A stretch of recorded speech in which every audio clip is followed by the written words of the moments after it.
देखिए, जो ये आपने 11 सेक्टर में पूरा शहर है अपना, सीएसपी वार, एसडीएम वार जो है। तो हमारे इंसिडेंट कमांडर्स ही एसडीएम सीएसपीज भी हैं, हमारे इंसिडेंट कमांडर एडीएम और एडिशनल एसपीज भी हो। सारी टीमें जो हम लोग लगा रहे हैं, चाहे कॉन्ट्रैक्ट ट्रेसिंग की टीमें हो, चाहे सर्वे की टीमें हो, end of the day back and पे कंट्रोल रूम में एक्सपर्ट्स बैठे हैं जो वो मैनेज कर रहे हैं कौन गलत कर रहा है, कौन सही कर रहा है। पर फील्ड में पूरी कंट्रोलिंग एसडीएम्स की और एडीएम्स की है और कंसर्निंग पुलिस ऑफिसर्स की है इसमें। तो इंसिडेंट कमांडर के हिसाब से वही होता है। पूरा कंटेनमेंट प्लान है जो हमने बोले, सर्वे करना, कॉन्टैक्ट ट्रेसिंग करना, ये हमारा कंटेनमेंट प्लान है ये, जो पूरा हम लोग बैक एंड में स्ट्रॉन्ग आईसीटी मेजर से कंट्रोल कर रहे हैं, ऐप के माध्यम से कर रहे हैं, कंट्रोल कमांड सेंटर्स के माध्यम से कर रहे हैं। पर फील्ड में कंट्रोलिंग यही इंसिडेंट कमांडर्स करते हैं पूरा। किसी पेशेंट पॉजिटिव आता है, किसी अस्पताल में शिफ्ट करना है, कहीं नया क्षेत्र कोई उभर के आया कि वहाँ पेशेंट आए, उस क्षेत्र को पूरा हमको उसको ब्लॉक करना है, उस कंटेनमेंट एरिया जो रहता है कि सीमाओं पे ब्रैकेटिंग करनी है, मुर्गा जाली लगानी है, वो पूरा ये लोग करते हैं। वहाँ के घर वालों को क्वारंटाइन करना है वो करते हैं। अगर छोटा घर है, होम क्वारंटाइन नहीं हो सकता है, इंस्टीट्यूशनल क्वारंटाइन करना है तो वो काम करते हैं। सर्वे टीमों में नियंत्रण करते हैं पूरा। जो कॉन्टैक्ट ट्रेसिंग टीम है वो एसडीएम्स को दी हुई है वो पूरा करते हैं। तो इंसिडेंट कमांडर मतलब ओवरऑल इंचार्ज इन सब एक्टिविटीज़ का। तो हम लोग रेगुलरली एडीएम्स एसडीएम्स को ब्रीफ करते रहते हैं और बहुत अच्छा काम कर रहे हैं सब लोग, खूब मेहनत कर रहे हैं सब लोग। मैं उनके स्वास्थ्य के लिए भी, जो हमारे जितने सरकारी कर्मचारी हैं, जितने पैरामेडिकल स्टाफ हैं, जितने भी डॉक्टर्स हैं, इनके जितना भी स्वास्थ्य के लिए हो सकती है, जो भी अपने को अगर लगता है हमको कहीं पे कि डॉक्टर्स को बड़ा क्लियर बोला है सीएमएचओ ऑफिस में, कहीं भी ऐसा लगता है किसी को तकलीफ हो रही है तो उसमें उसको रेस्ट का बोलते हैं हम लोग। कहीं ऐसा लगता है कि कोरोना टाइप के सिम्टम्स है तो क्लियर इंस्ट्रक्शन है मेरे, कहीं भी सरकारी अमले पे किसी भी डिपार्टमेंट का हो, चाहे डॉक्टर हो, चाहे पैरामेडिकल स्टाफ हो, चाहे प्रशासनिक लाइन रेवेन्यू का हो, पुलिस का हो, इमीडिएट सैम्पलिंग करके आप उसकी टेस्टिंग कराइए।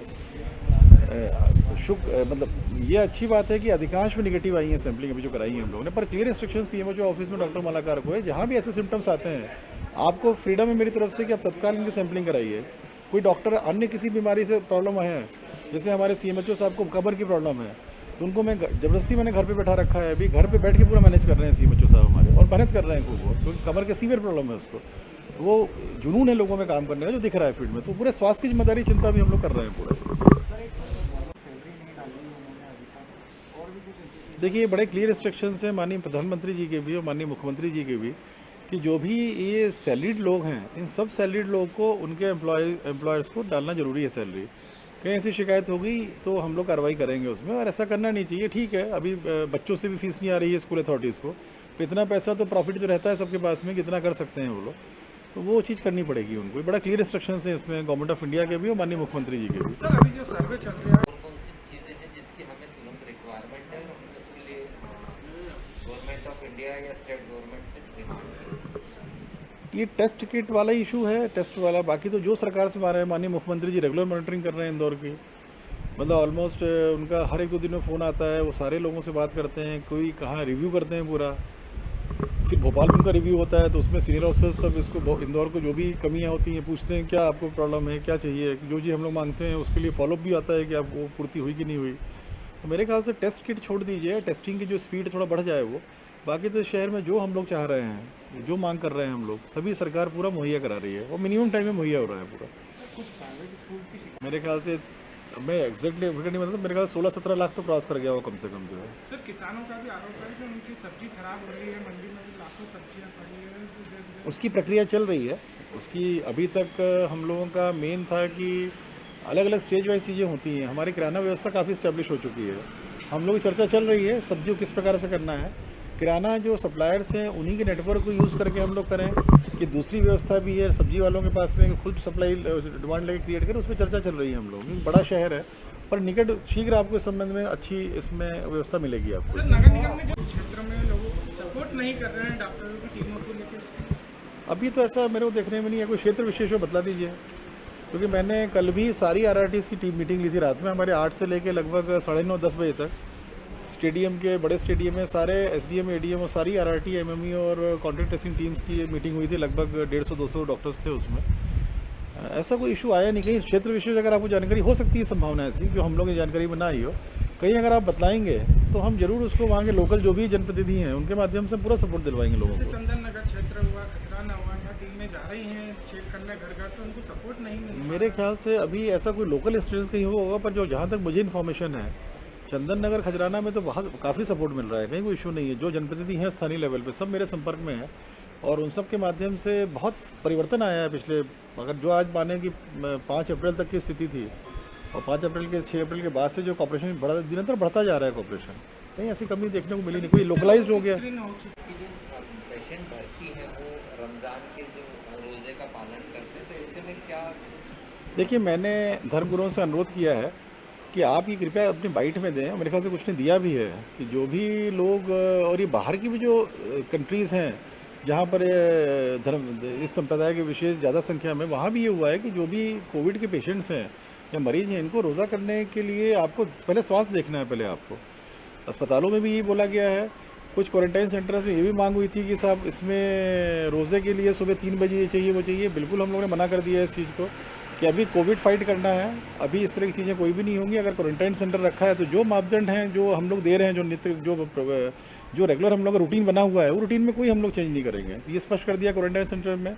अस्पतालों में क्वेश्चन पूछा जैसे आपने बोला अभी, वो भी स्पष्ट कर दिया जो मरीज हैं, जो मरीज का जो प्रोटोकॉल है उसी प्रकार से वो प्रोटोकॉल चलेगा, कोई इसमें संशोधन नहीं होगा। सर ये इंसिडेंट्स कमांडर को लेकर तैयारियां प्रशासन ने की हैं, और क्या रहेगा लॉकडाउन में, क्या स्थिति है? देखिए, इस समय जो पावन पर्व आया है रमज़ान का, हमने सारे इनके धर्मगुरुओं की और जितने जनप्रतिनिधि हैं, जो लोग सब निरंतर संपर्क में भी हैं लोग, क्योंकि इनकी क्षेत्रों में सबसे ज़्यादा ये कोविड के सिम्टम्स आए थे, पेशेंट्स हुए थे, इनकी सबकी बैठकें ली थी DIG साहब हमने। हम लोगों ने यही समझाया था इस समय सर्वोपरि है कि कोरोना वायरस से को दूर करने के लिए चीज़ें ठीक हुई हैं। चंदन नगर में बहुत शांति हुई है कोरोना के पॉइंट ऑफ व्यू से। नयापुरा, रानीपुरा, दौलतगंज, हाथीपाला, ये क्षेत्र बहुत ठीक हुआ है कोरोना के हिसाब से। लगभग 90% से ऊपर ठीक हो गए हैं शहर ये क्षेत्र जो है। खजराना भी हमारा 80% हो गया है। खजराना में थोड़ा बहुत 15-20% कुछ केसेस आ रहे हैं या कुछ अंदर से वहाँ से इन्फॉर्मेशन मिलती रहती है हम लोगों को। तो कोरोना वायरस के दृष्टिकोण से काफ़ी ये सुधर गए हैं। तो इनको समझाया हम लोगों ने यही है कि अपने को मेनली कोरोना वायरस से फाइट करना है। इस समय सर्वोपरि है कोरोना वायरस, क्योंकि उसको दूर करें। और कोरोना वायरस दूर करने के लिए जो भी रमज़ान के दौरान मूवमेंट होते हैं बिल्कुल प्रतिबंधित रहेंगे। नमाज के बारे में स्पष्ट कर दिया था कि जो केंद्र सरकार के निर्देश हैं वो जो भी व्यक्ति स्थायी तौर पे धर्मस्थल के अंदर रह रहे हैं वही रहेंगे, और उन्हीं जो उनको दैनंदिनी अपने नित्य रूप से जो उनको पूजा अर्चना या जो भी धार्मिक क्रिया करनी है वही कर सकेंगे। उसमें अब बाहर से अंदर जा कर के कोई धार्मिक कार्य करना या अंदर से बाहर जाना प्रतिबंधित रहेगा, ये भी स्पष्ट कर दिया गया था। कुछ सामग्रियों को वितरण को लेके थी, वो भी स्पष्ट कर दिया था। जो 15 आइटम है हमारे, हम उससे ज़्यादा नहीं कर पाएंगे क्योंकि बैकएंड पे उसमें व्यवस्थाएं लगती हैं। और दूसरा, हम भी चाहते हैं कि लोग ज़्यादा इन्वॉल्व हों, ज़्यादा सड़कों में निकलें, घर पे रहें, क्योंकि सुधार जो शहर में हो रहा है इसका प्रमुख कारण लॉकडाउन ही है कि उससे नहीं फैल रहा है। और जहाँ 28 तारीख तक जो लोग वायरस लेके बैठे थे अपने घरों में, वही चीज़ें बस आ रही हैं अभी। तो लॉकडाउन से फ़ायदा हो रहा है शहर को, उसके बारे में समझाया।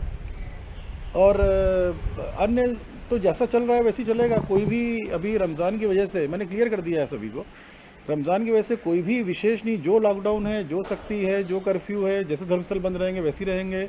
कोई अतिरिक्त सामान हम लोग इसके लिए नहीं देंगे, क्योंकि अन्य भी धर्मों के सभी जो बीच में त्यौहार आए हैं सभी भी ये निर्देशों का पालन किया है और समान रूप से सबका पालन हो रहा है। सभी धर्मों के लिए इस समय समान रूप से पालन इसलिए कराया जा रहा है कि सर्वोपरि ये कोरोना वायरस से दूर करना। किसी प्रकार की रियायत की बात जो कमर्शियल कल नोटिफिकेशन गवर्नमेंट ऑफ इंडिया से हुआ है उसमें अगर अपन सोचें कोई शॉप एंड एस्टेब्लिशमेंट की कोई दुकानें खुल जाएंगी, बिल्कुल नहीं खुलेंगी। यहाँ कर्फ्यू लगा रखा है। जो भी गवर्नमेंट ऑफ इंडिया के नोटिफिकेशन है एंड ऑफ द डे वो लोकल टीम से, लोकल डिस्ट्रिक्ट एडमिनिस्ट्रेशन के ऑर्डर से गवर्न होती हैं। फिर अगर हमको लगता है कि यहाँ उचित नहीं खोलना तो हम लोग नहीं खोलेंगे। और हम लोग का मानना है कि अभी जो फ़ायदा हो रहा है शहर को खोल देने से उसमें नुकसान होगा। आज अगर शहर खुल जाता है तो जो स्थिति मैंने 29 तारीख की रात या 1 को अप्रैल में देखी थी वो होने में 5 दिन लगेंगे। इसलिए वो बिल्कुल नहीं खुलेंगी वो, और जैसा चल रहा है वैसे ही चलेगा। कहीं कोई संशोधन रियायत कोई बात नहीं है किसी मामले को लेकर।